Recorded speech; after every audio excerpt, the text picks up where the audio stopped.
Marhay na banggi, kaibanan ang duwang aki, mga personahe asin opisyal kan syudad, nagtukad si Alkalde Leni Robredo sa Bukid Isarog kan Sabado.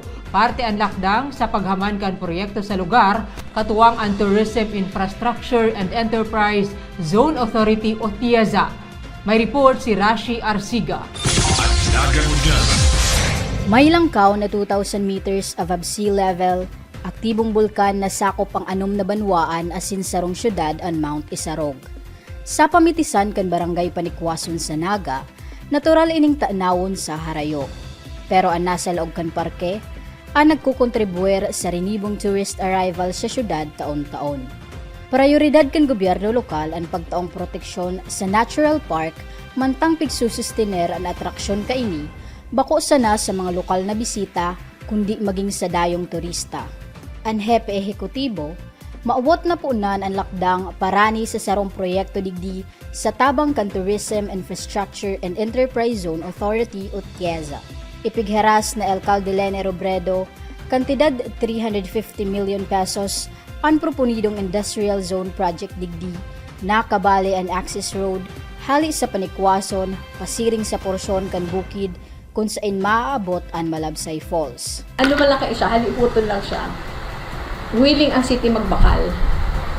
O, sabi ko, willing ang city magbakal, kung habusa itong ipabakal, baka i-explore lang. Pero baka sa ditma lang siya. Talagang access lang siya. In fact, even before nag-grant ining Chesapeake, para ulayan minakang enro, nababakalon ito kang syudad. Tangarig maayos. Ngunyan, under negotiation siya.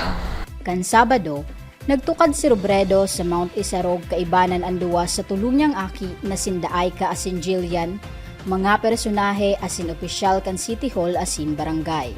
Sa tahaw kan paminsang pagpahingalo, paghangos asin pag-istorya, naabot kan 61 anyos na alkalde asin grupo ang Malabsay asin Nabuntolan Falls. Ang haloy ng pangaturugan sigon kay Robredo, dakul pang kaipuhan mahaman alagad marirealisar sa ngapit na panahon. Mabalik ang grupo sa bukid, tangani maabot ang iba pang talon digdi siring kan Blue Lagoon, Baby Falls asin Secret Falls na gabos parte kan proyekto. Para sa Anagangunyan, Rashi Arsiga.